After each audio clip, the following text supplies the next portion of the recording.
So very good morning to all of you. मेरा नाम है मानस पांडे और UP academy for civil services पे मैं आपका स्वागत करता हूं। ये रेखा गणित का क्लास नंबर 4 है जिसमें हम लोग चालू ऑलरेडी कर रखा है हमने क्या, ट्रायंगल को। तो आइए उसी पे हम लोग बात करते हैं। अगर आप तैयारी कर रहे हैं यूपी ट्रिपल एससी के किसी भी एग्ज़ाम की और आप सोचते हैं कि आपकी मैथमेटिक्स कमज़ोर है तो yes, this video is only for you. आप सिर्फ तब देखिए। आइए without wasting even a single minute हम लोग ये स्टार्ट करते हैं क्या, ट्रायंगल के कुछ फैक्ट। आज ये वीडियो थोड़ी लंबी होगी, हो सकता है ये 1 घंटे की, हो सकता है 40 मिनट की हो, लेकिन आज ये पूरा टॉपिक ख़त्म करके मैं जाऊंगा। चलिए, तो सबसे पहली चीज़ याद रखिए, एक ट्रायंगल के बारे में कुछ चीज़ें हैं वो जो कि आपको अब याद रखनी है। अच्छा ये देखिए, इस ट्रायंगल में 3 भुजाएं हैं। एक है कौन सी, ए बी, दूसरी कौन सी है, बी सी, और तीसरी कौन सी है, सी ए। कितनी भुजाएं हैं, 3 भुजाएं हैं। पहली भुजा ए बी, दूसरी बी सी, तीसरी सी ए। पक्का। इस तीनों भुजा के साथ साथ इस त्रिभुज में 3 कोण हैं। कौन कौन से, देखिए, ये वाला कोण है एंगल बी, ये वाला कोण है एंगल सी, और ये वाला कोण है एंगल ए। तो सबसे पहली चीज़ याद रखिए, किसी भी त्रिभुज में, त्रिभुज का मतलब 3 भुजाएं जो कि आपस में क्लोज्ड हों, मिली हुई हों और क्लोज्ड हों, तो उनके तीनों कोणों का जो सम होता है वो होता है 180 डिग्री। याद रखिएगा, सबसे पहले 180 डिग्री। 3 भुजाएं हैं, तीनों भुजाओं के साथ साथ ये देखिए, ये वाला कोण है कोण ए, ये वाला कोण है कोण बी, और ये वाला कोण है कोण सी। तो सबसे पहली कंडीशन आज की ये है कि तीनों कोणों का सम कितना होता है, 180। कई जगह एग्जाम में दिया रहेगा, याद रखिए, 2 समकोण। 2 समकोण, समकोण का मतलब 90 डिग्री। याद रखिए, समकोण 90 डिग्री, ठीक है। 2 समकोणों के बराबर होता है 290 डिग्री। 90 का तो क्रॉस 2 कर दीजिए तो 180 ही तो मिलेगा आपको। तो याद रखिए 180 डिग्री। तो सबसे पहला कंडीशन कि 3 भुजाएं हैं, 3 एंगल हैं, और तीनों एंगल का सम किसी भी त्रिभुज में क्या होता है, 180 डिग्री होता है। ये रूल नंबर 1। अब आ जाइए रूल नंबर 2 पे। मान लिया किसी क्वेश्चन में, कोई भी क्वेश्चन आपको दे सकता है, मान लिया किसी क्वेश्चन में एक भुजा को ऐसे आगे बढ़ा दिया है, ये आपको दिख रहा है सभी को। ये एक ट्रायंगल है, इस ट्रायंगल में किसी एक भुजा को ये ऐसे आगे बढ़ा दिया और आपसे बोल रखा है कि यार ये बताइए, इसको फाइंड आउट करिए, इसको फाइंड आउट करिए। तो कैसे करेंगे बताइए। अब आपको यहाँ पे समझना होगा कि ये जो थीटा है, याद रखिएगा, ये जो थीटा है इसके पीछे वाले एंगल को छोड़ दीजिए, ठीक। हमें क्या निकालना है, #2। ये वाला एंगल याद रखिए, किसी भी, मान लिया ये पहली भुजा है, इसको मैंने ऐसे आगे बढ़ा दिया, तो ये जो बाहरी कोण है, ये जो आउटर एंगल है, इस आउटर एंगल थीटा को कैसे निकालते हैं, तो याद रखिए ये थीटा इसके पीछे वाले को छोड़ दीजिए, बचे हुए 2 कोणों के योग के बराबर होता है, बराबर A + B। याद रहेगा सबको, ये जो थीटा एंगल है वो बचे हुए 2 कोणों के योग के बराबर रहता है। ठीक ऐसे ही मान लीजिए, आपको एक और मैं ट्रायंगल बना के देता हूँ। अब आपको ये फाइंड आउट करना पड़ेगा कि मान लीजिए ये एक ट्रायंगल है ABC, ये है एंगल A, ये है एंगल B, और ये है एंगल C। मैं इसको ऐसे बढ़ा दूँ और मैं पूछूं कि यार ये बताइए, ये Z कुछ भी, ये एंगल Z का मान बताइए, तो ये जो Z हो जाएगा एंगल, वो किसके बराबर हो जाएगा, Z के पीछे वाले को छोड़ दीजिए, बचे हुए 2 को पकड़ लीजिए, एंगल A + एंगल C। किसी को कोई डाउट नहीं होना चाहिए, ठीक है। यहाँ पे भी एंगल लगा दीजिए, एंगल A + एंगल B, ठीक है। एक और छोटा सा क्वेश्चन इसी में और बन सकता है, ज़्यादा से ज़्यादा क्या बन सकता है, मान लीजिए ऐसे बढ़ जाए तो। अब बताइए, ये जो एंगल K है, इस K के मान की वैल्यू क्या हो जाएगी, इस K के मान की वैल्यू, इसको छोड़ दीजिए, बचे हुए 2 को क्या हो जाएगा बताइए, एंगल K बराबर एंगल B + एंगल C। किसी को कोई भी डाउट हो तो तत्काल मुझसे पूछ ले। ये हो गया पहला क्वेश्चन या पहला रूल। तो अब आ जाता है रूल नंबर 3। पहला रूल हो गया, दूसरा रूल हो गया, अब #रूल नंबर 3 पे आ जाइए। मान लीजिए आपके सामने एक त्रिभुज दे रखा है। अब ये तो क्लियर है, ये ट्रायंगल है, इसकी 3 भुजाएं हैं और इन 3 भुजाओं में 3 कोण हैं, ये तो आप सभी को क्लियर हो गया। तो let us come to the next #rule number 3। एक एक रूल को रट डालिए। लास्ट में क्या होगा, जब इसके बाद जैसे ही ये चैप्टर भी खत्म होगा, मैं आपको वो जो टेलीग्राम चैनल है मेरा, उसको प्लीज़ ज्वाइन कर लीजिए। उस चैनल पे ही मैं पहले सॉल्व क्वेश्चन दूंगा, इससे रिलेटेड सॉल्व क्वेश्चन पहले 25-30 क्वेश्चन की प्रैक्टिस कर लीजिए अच्छे से देख के। अगर आपको फिर भी नहीं समझ में आ रहा है तो आप मुझसे पूछिए, वन बाय वन मैं अपनी ईमेल आईडी नीचे मैंने दे रखी है, अगर आपको नहीं है तो आपको पता कहीं भी मिल जाएगी मेरी ईमेल आईडी आपको नीचे, ठीक है। उस पर आप कांटेक्ट करिए, मैं आपको सब कुछ फिर से एक वीडियो बना के हर चीज़ बता दूंगा, ठीक है।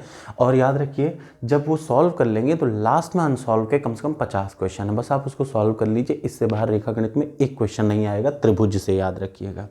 तो लेट अस स्टार्ट कि एक ट्रायंगल है, hashtag rule number 3। Rule number 3 क्या कहता है? एक त्रिभुज है ABC, इस त्रिभुज में किसी भी एक भुजा को पकड़िए। अच्छा, ये भुजा तो समझ में आ गया, साइड्स। भुजा का मतलब क्या होता है? भुजा का मतलब होता है साइड, ठीक है। भुजा का मतलब साइड। 3 भुजाएं हैं, there are 3 sides and 3 angles. 3 कोण हैं या 3 एंगल्स हैं और 3 साइड्स हैं। किसी भी एक साइड के पैरेलल में अगर एक हम ऐसे लाइन खींच दें और इसका नाम मैं दे दूं EF, याद रखिएगा। इसके पैरेलल में BC के पैरेलल में मैंने एक लाइन खींच दी EF, BC के पैरेलल में। तो जब कोई किसी के पैरेलल होता है तो याद रखिए उसको इस रिप्रेजेंट करते हैं ऐसे साइन से। EF जो है वो पैरेलल है किसके? BC के। मान लीजिए अपने आप से मान लीजिए एक लाइन खींच ली, इसके पैरेलल खींच ली। तो अगर ऐसा है तो इसमें भी एक रूल है। सबसे पहला रूल है, अगर आप इसके पैरेलल को इसे यहाँ पे इस त्रिभुज में ऊपर की ओर कोई भी लाइन खींच रहे हैं तो BC की वैल्यू होगी 2 टाइम्स EF के। ये पहला T याद रखिएगा। ये तो नॉर्मल सा है, ये पहला है, बहुत इंपॉर्टेंट है लेकिन नॉर्मल है। अगला चीज़ क्या है? देखिए इनके बीच में एक रिलेशन होता है। वो क्या रिलेशन होता है? AE अपॉन, ये देखिए ये वाला AE upon EB, AE upon EB बराबर होता है AF अपॉन FC के, ठीक। याद रहेगा सबको। ये हो गया पॉइंट नंबर 2। और तीसरा पॉइंट क्या होता है? मान लीजिए AE अपॉन AB बराबर AF अपॉन AC के। थोड़ा सा अंतर है, ध्यान से देख लीजिए। पहला तो अगर किसी भी एक भुजा के पैरेलल में एक छोटी सी, हम लोग इसी ट्रायंगल में आगे की ओर इसके पैरेलल एक और लाइन खींचते हैं EF, तो BC क्या हो जाएगा? 2 टाइम्स EF के, पहली चीज़। दूसरी चीज़ AE अपॉन EB, देखिए AE अपॉन EB बराबर AF अपॉन FC, पक्का। या अगर बोलें तो AE upon AB, AE upon AB बराबर AF अपॉन AC, पक्का। तो ये इस तरीके से हम लोग सॉल्व करते हैं इसको। 3 पॉइंट बन गए, एक ये और एक ये। आपको एकदम दिमाग में रट डालना है त्रिभुज का ये वाला पॉइंट, ठीक है। अब इसके बाद जो अगला थ्योरम आता है वो इससे भी देखिए बहुत ज़्यादा इंपॉर्टेंट है, जिसमें आपको ये ध्यान रखना है। अब जो अगला हैशटैग रूल है ये सबसे इंपॉर्टेंट है किसी भी न्यूमेरिकल को सॉल्व करने के लिए। याद करिए, सर्वांगसम त्रिभुज। 2 त्रिभुज को हम लोग सर्वांगसम कब कहते हैं, ये पॉइंट। अब आप ये मत सोचिएगा कि एग्जाम में, ये सब एग्जाम में आएगा और ये बहुत इंपॉर्टेंट है, याद रखिएगा। जब आप, अच्छा हाँ, इसके पहले की वीडियो, इस वीडियो को देखने के पहले ये ज़रूरी है कि आप पिछली 2 वीडियो को जरूर देख लीजिए, तभी आपको इसमें थोड़ा सा मजा आएगा। अदरवाइज आपको लगेगा अरे क्या पढ़ा रहा है ऐसे ही, ठीक है। तो सर्वांगसम त्रिभुज, 2 त्रिभुज को सर्वांगसम कब बोलते हैं, याद रखिए। अब मैंने आपको बताया है, एक सामने देखिए एक साथ 2 त्रिभुज लगभग एक जैसे हैं। 2 त्रिभुज को सर्वांगसम तब बोलते हैं जब वो सेम साइज और शेप के हों। याद रखिए, 2 त्रिभुज को सर्वांगसम तब बोलते हैं जब दोनों की साइज भी सेम हो और शेप भी सेम हो।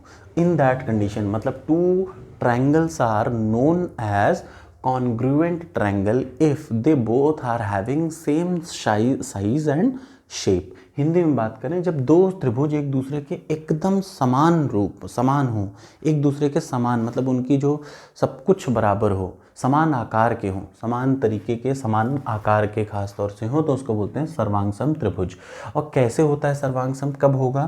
तो यहाँ पे देखिए इसका एंगल है, ये है A, ये है B, ये है C, ये है D, ये है E, ये है F।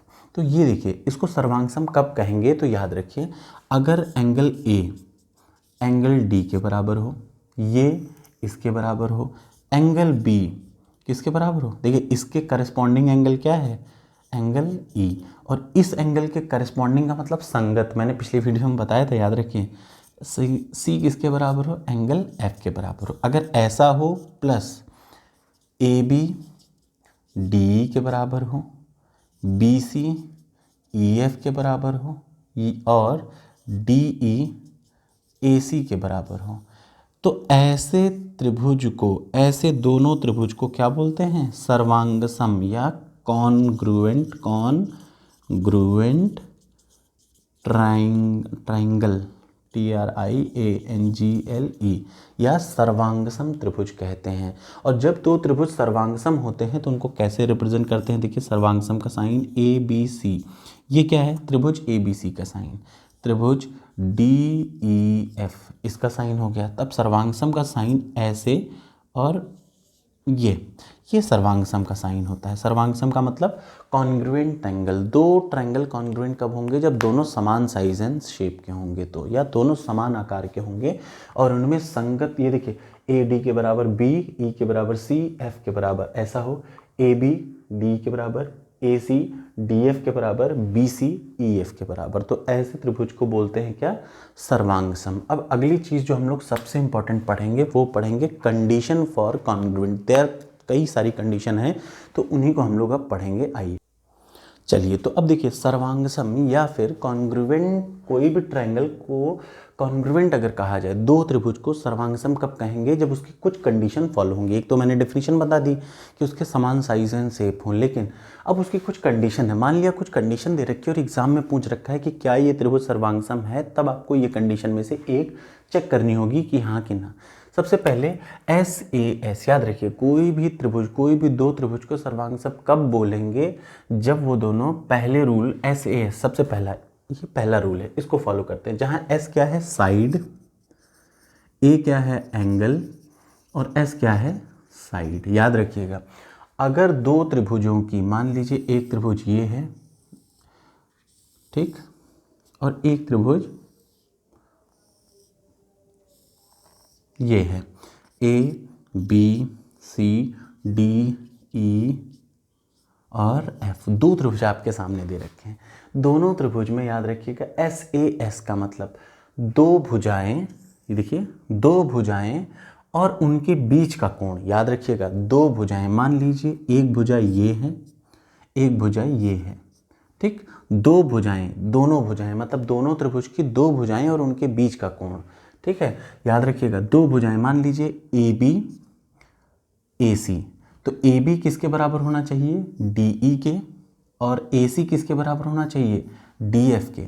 दो भुजाएं और उनके बीच का कोण एक दूसरे के बराबर हो, तो इसका मतलब आप समझ रहे हैं कि एक तो भुजा हो गया AB, दूसरी भुजा हो गई AC, दो भुजाएं और उनके बीच का कोण एंगल A किसके बराबर हो? इसके DE DF और उसके बीच के एंगल D के बराबर हो। अगर दो त्रिभुज जिनकी, याद रखिएगा दो त्रिभुज को सर्वांगसम कब बोलेंगे? सबसे पहला जब दोनों त्रिभुज की कोई दो भुजा और उन दोनों भुजाओं के बीच का कोण, ये मिलिट्री है, याद रखिए कोई भी कोण नहीं, दोनों के भुजाओं के बीच का angle, when two sides and the angle between these two sides are equal for both triangle, दोनों त्रिभुजों के लिए बराबर हो। मतलब समझ रहे हैं, AB DE के बराबर हो, AC DF के बराबर हो, और ये वाला एंगल, दोनों के बीच का एंगल एक दूसरे के बराबर हो। मतलब एंगल A एंगल D के बराबर हो, AB जो AB है वो किसके बराबर हो? DE के बराबर हो,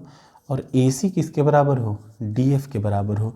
तो ऐसे त्रिभुज को सर्वांगसम बोलेंगे, हाँ कि ना? यस। तो उसको क्या बोलते हैं? SAS, सबसे पहला। अब आ जाइए अब हम लोग पढ़ेंगे hashtag rule number 2। Rule number 2 रहता है A। अब ये ASA क्या होता है यार? ASA का मतलब होता है, देखिए किसी त्रिभुज के दो कोण, A का मतलब एंगल, S का मतलब साइड, A का मतलब एंगल।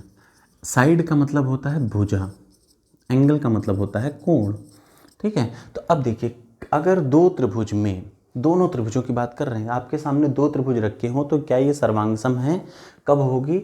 अगर किसी दोनों त्रिभुजों का दो कोण, याद रखिए ये दो कोण और इस किसके बराबर हो? इसके दोनों कोणों के बराबर हो, और कोई एक भुजा। अब यहाँ पे ये आप में से कुछ पूछेंगे यार उन दोनों के बीच की भुजा, ऐसा कुछ भी नहीं है, कुछ भी जरूरी नहीं, सिर्फ याद रखिए दो कोण और एक भुजा अगर बराबर हो।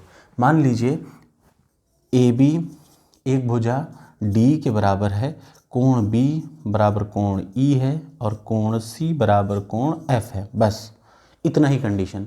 दो कोण और कोई भी एक भुजा, याद रखिए उनके बीच की भुजा नहीं होगी। इसके पहले वाले में क्या था, दो भुजाएं और उनके बीच का कोण, लेकिन यहाँ पे कोई फिक्स नहीं है कि वही एक उनके बीच का ही कोई भुजा होगी, ऐसा कुछ भी नहीं है। याद रखिएगा कोई भी भुजा हो सकती है, जो भी किसी तीन भुजाएं हैं, तीन में से कोई भी एक भुजा दूसरे के बराबर हो और दो कोण आपस में बराबर हो तो उसको क्या बोलते हैं, SAS, दूसरा नियम।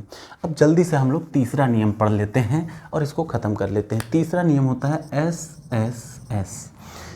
दो त्रिभुज हैं, याद रखिएगा, दो त्रिभुज की अगर तीनों भुजाएं आपस में बराबर हों, मतलब AB बराबर हो DE के, AC बराबर हो DF के और BC बराबर हो EF के। किसी दो त्रिभुजों की अगर तीनों भुजाएं आपस में बराबर हों तो क्या वो दोनों त्रिभुज सर्वांगसम होंगे? हाँ होंगे, दोनों त्रिभुज सर्वांगसम होंगे। तो टोटल कितने रूल हो गए? एक तो रूल हो गया SAS, दो त्रिभुजों के दो भुजाएं और उन दोनों के बीच का कोण। दूसरा ASA, किन्हीं दोनों त्रिभुजों के दो कोण और कोई भी एक भुजा बराबर हो तो भी होगा। और तीसरा SSS, दो त्रिभुजों की सारी भुजाएं बराबर हों तो उनको क्या बोलते हैं? सर्वांगसम त्रिभुज बोलते हैं। ये हो गया रूल नंबर 2। अब हम लोग अगली चीज़ पढ़ेंगे, हेडिंग जल्दी से इसी में मैं डाल देता हूँ, समरूप त्रिभुज, सिमिलर ट्रायंगल। अब आप याद रखिएगा सर्वांगसम क्या कहते हैं, ये तो आपको क्लियर हो गया। सर्वांगसम का मतलब ऐसे दो त्रिभुज जिनकी सभी भुजाएं बराबर हों, जो एक तरीके के दिखते हों, उनको क्या बोल देते हैं? सर्वांगसम। अच्छा, सिमिलर ट्रायंगल फिर क्या होगा और दोनों में अंतर क्या होगा, बस ये ध्यान रखिएगा। एक चीज़ होती है, याद रखिएगा, सर्वांगसम क्या है, जल्दी देख लीजिए। सर्वांगसम का मतलब तीनों भुजाएं बराबर हों, तीनों कोण बराबर हो तो वो सर्वांगसम हो जाता है। लेकिन सिमिलर ट्रायंगल क्या होंगे? याद रखिए, दो त्रिभुजों के अगर हम लोग पढ़ रहे हैं सिमिलर ट्रायंगल, सिमिलर का मतलब समरूप त्रिभुज, याद रखिएगा समरूप, हिंदी में बोलते हैं क्या? समरूप त्रिभुज, समरूप त्रिभुज। समरूप त्रिभुज क्या होता है? जब दो त्रिभुजों के करेस्पॉन्डिंग का मतलब होता है संगत कोण, सभी संगत कोण, दो त्रिभुजों के सभी संगत कोण आपस में बराबर हो, मतलब #AAA। दो त्रिभुजों के मतलब कोण B किसके बराबर हो? कोण ई के। संगत कोण का मतलब इसका ये और इसी के करस्पॉन्डिंग ये, ऐसा नहीं कि बी और ये ले लें, ऐसा नहीं, बी के करस्पॉन्डिंग वो। और देखिए सी किसके बराबर हो? कोण एफ के। और कोण ए, एंगल ए किसके बराबर है? एंगल डी के। अगर ऐसा है, याद रखिएगा यहाँ पे भुजा की कोई वो नहीं है, भुजा अलग हो चाहे जितना भुजा वेरी कर सकती है, लेकिन सिर्फ अगर दो त्रिभुजों के सभी संगत कोण, संगत का मतलब कॉरेस्पॉन्डिंग एंगल आपस में बराबर हों तो ऐसे दोनों त्रिभुजों को क्या बोलते हैं? समरूप त्रिभुज, समरूप त्रिभुज। ठीक है, अब समरूप त्रिभुज में क्या हो सकता है? देखिए एक त्रिभुज, अब ऐसा कैसे हो सकता है? एक त्रिभुज इतना बड़ा हो और एक त्रिभुज इतना छोटा हो, ये दोनों समरूप हो सकते हैं। क्यों? अगर ये एंगल, ये एंगल, ये एंगल, ये देखिए, ये दो त्रिभुज समरूप हो सकते हैं, एकदम हो सकते हैं। क्यों? क्योंकि अगर ये एंगल इसके बराबर है, ये एंगल इसके बराबर है, ये एंगल इसके बराबर है, तो ये दोनों त्रिभुजों को क्या बोलेंगे? समरूप त्रिभुज। इससे एक लाइन समझ में आती है, अगर आपको समझ में आ रहा हो तो बताइए क्या समझ में आती है? कि हर, याद रखिएगा, हर सर्वांगसम त्रिभुज, हर सर्वांगसम त्रिभुज समरूप त्रिभुज होता है, लेकिन हर समरूप त्रिभुज सर्वांगसम नहीं होता है। रुकिए मैं इसको लिख देता हूँ, बहुत अच्छे से समझ लीजिए। हर सर्वांगसम त्रिभुज, एक सेकंड,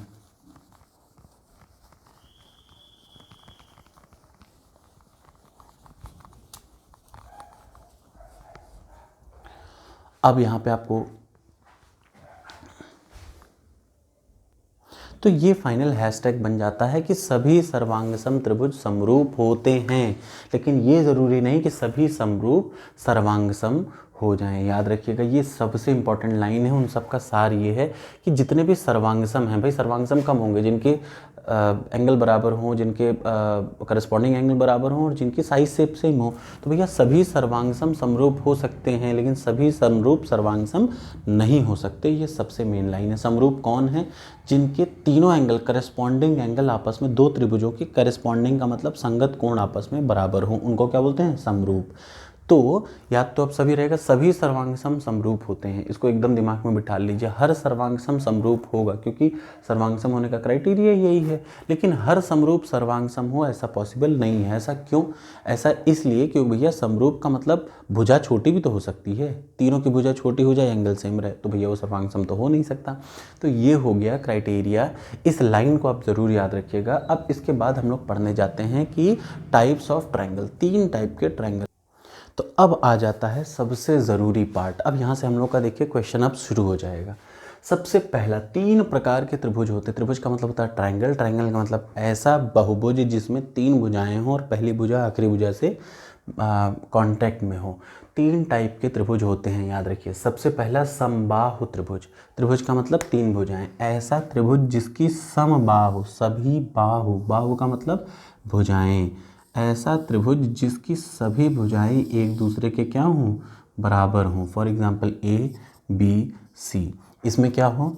ए बी बराबर हो बी सी के, बी सी और बी सी बराबर हो सी ए के। याद रखिए, ऐसा त्रिभुज, समबाहु त्रिभुज का मतलब ऐसा त्रिभुज जिसकी तीनों भुजाएं आपस में बराबर हों। अब ये अपने आप में निश्चित है कि अगर तीनों भुजाएं बराबर होंगी तो याद रखिए तीनों के कोण भी आपस में क्या होंगे? बराबर होंगे। ये भी इसी में अंडरस्टूड है। ए किसके बराबर होगा? बी, ये किसके बराबर होगा? एंगल सी के।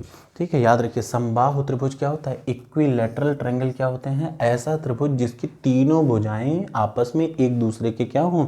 बराबर हों। और ये भी आपस में, भाई जब भी बोल रहा हूँ कि तीनों भुजाएं बराबर हों, तो याद रखिए जब तीनों भुजाएं बराबर होंगी तो तीनों कोण भी बराबर होंगे। अब आप सोच रहे होंगे कि यार ये सिमिलर, नहीं, ये जरूरी नहीं कि तीनों कोण बराबर हों तो भुजाएं भी बराबर हों। लेकिन हाँ, ये जरूरी है कि भुजाएं बराबर होंगी तो उनके कोण जरूर आपस में बराबर होंगे। और अगर ऐसा है तो याद रखिए, मैंने आपको अभी 10 मिनट पहले बताया, इसी क्लास में शुरू में ही बताया है कि तीनों कोणों का योग कितना होता है? Angle A, angle B plus angle C कितना होता है? 180। और तीनों कोण आपस में एक दूसरे के क्या हैं? बराबर हैं। तो इसका मतलब ये बताइए, ये तीनों कोण आपस में बराबर होंगे तो ये 3 टाइम्स ए लिख सकता हूँ, 180। तो क्या एंगल ए या कोई एक एंगल निकालना होगा तो वो कितना डिग्री आ जाएगा? 60 डिग्री। इसका मतलब याद रखिए, अगर कोई त्रिभुज समबाहु है, समबाहु का मतलब जिसकी सभी भुजाएं एक दूसरे के बराबर, तो उसका हर एंगल कितना डिग्री होगा? 60 डिग्री होगा। ये मैंडेटरी है, इस बात को अपने दिमाग में डाल लीजिए। दिस इज कॉल्ड समबाहु या इक्विलैटरल ट्रायंगल। अब आ जाइए दूसरा, समद्विबाहु त्रिभुज क्या होता है। अब देखिए, आ जाइए समद्विबाहु, नाम से ही जाहिर है समद्विबाहु, द्वि का मतलब दुई, ऐसा त्रिभुज जिसकी 2 भुजाएं आपस में बराबर हों। याद रखिएगा, ऐसा त्रिभुज जिसकी 2 भुजाएं आपस में बराबर हों। तो मान लीजिए एक त्रिभुज है ए बी सी, इसकी 2 भुजाएं ए बी दिख रही है किसके बराबर? अब ऐसा नहीं होगा कि ये इसके बराबर, क्योंकि ये 2 भुजाएं बराबर होगी तो इसका मतलब तीसरी भुजा अपने आप उन दोनों से छोटी होगी। तो अब आ जाइए, अगर 2 भुजाएं बराबर हैं तो उसका मतलब ए बी किसके बराबर है? ए बी बराबर है ए सी के। ठीक है, और याद रखिएगा अगर कोई त्रिभुज समद्विबाहु है तो दोनों बराबर भुजाओं के आमने सामने के कोण भी आपस में बराबर होते हैं। ये सबसे ज़्यादा ज़रूरी पॉइंट है, ये याद रखिएगा। ठीक है, समद्विबाहु का मतलब ऐसा त्रिभुज जिसकी 2 भुजाएं एक दूसरे को क्या हों? बराबर हों, और दोनों भुजाओं के आमने सामने का, जैसे AC भुजा के सामने का कोण है B और AB भुजा के सामने का कोण है C, दोनों आपस में एक दूसरे को क्या हों? बराबर होंगे। ये कन्फर्म है। तो याद रखिए समद्विबाहु त्रिभुज का कंडीशन ये है, समबाहु त्रिभुज का कंडीशन ये है। अब विषमबाहु, विषमबाहु का मतलब क्या है? विषम का मतलब कोई कैसा भी हो सकता है, कोई यो बना दीजिए। ये क्या है? ये क्या है? ये विषमबाहु त्रिभुज है। ना ये इसके बराबर है, ना ये, तीनों भुजाएं एक दूसरे के विपरीत हैं, मतलब कोई भुजा एक दूसरे के बराबर नहीं है, ना कोई एंगल एक दूसरे के बराबर है। तो ऐसे त्रिभुज को क्या बोल देते हैं? विषमबाहु त्रिभुज। याद रखिएगा, स्केलेन ट्रायंगल विषमबाहु, आइसोस्केल ट्रायंगल समद्विबाहु, इक्विलेटरल ट्रायंगल समबाहु। ठीक है, I have written in both languages, Hindi as well as English, and I am speaking both languages. समबाहु का मतलब इक्विलेटरल ट्रायंगल, ऐसा त्रिभुज जिसकी तीनों भुजाएं समान हो उसको ऐसे कहते हैं। ऐसा त्रिभुज जिसकी दो भुजाएं समान हो, ऐसा ट्रायंगल जिसको आइसोस्केल ट्रायंगल बोलते हैं, उसमें दो भुजाएं आपस में बराबर और दोनों भुजाओं के आमने सामने के कोण भी बराबर। और विषम बाहु त्रिभुज क्या होगा, विषम से ही मतलब है स्केलेन ट्रायंगल। स्केलेन ट्रायंगल क्या होता है, ऐसा त्रिभुज जिसमें तीनों भुजाएं एक दूसरे के बराबर एकदम ना हो, कतई ना हो, कतई जहर वाली हो, तो उसको बोलते हैं क्या, विषम बाहु त्रिभुज। तो this is all about the त्रिभुज के प्रकार। अब इसके बाद हम लोग आते हैं, ये बात मेरी याद रखिएगा, ये जो अभी तक मैंने त्रिकोण या त्रिभुज के जो प्रकार बताए हैं, ट्रायंगल के जो ट्राइएंगल के जो भी टाइप्स 3 बताए हैं, ये किसके आधार पर है, ये भुजा के आधार पर है। इस बात को एकदम दिमाग में अपने कंठस्थ रखिएगा। जो अभी तक मैंने ट्रायंगल आपको बताया वो किसके आधार पर है, भुजा के आधार पर है। भुजा के आधार पर मतलब on the basis of side. जो इसके बाद मैं अगली वीडियो में आपको ट्रायंगल बताऊँगा, वो मैं बताऊँगा आपको कोण के आधार पर। याद रखिएगा, भुजाओं के आधार पर 3 टाइप का होता है, समबाहु, समद्विबाहु और विषमबाहु, इक्विलेटरल, आइसोस्केल और स्केलेन। ठीक है, 3 टाइप का। लेकिन अब कोण के आधार पर कितने टाइप का होता है ये मैं आपको अगली वीडियो में बताऊंगा। देखिए, एक वीडियो इतना सफिशिएंट है, इतना पढ़ तो लीजिए। ठीक है, एक वीडियो मैं और बना देता हूँ। और हाँ, अब आप लोग प्लीज़ टेलीग्राम चैनल को ज़रूर ज्वाइन कर लीजिए। अब मैं उसमें आज के बाद से वीडियो के बाद जो क्वेश्चंस की वो हैं वो मैं डालूँगा। कुछ क्वेश्चन यहाँ कराऊँगा, 90% क्वेश्चन वहाँ पे आपको मिलेंगे। Thank you so much. Please हाँ, एक और चीज़, प्लीज़ कमेंट बॉक्स में ज़रूर बताइएगा आपको ये कैसा लगा।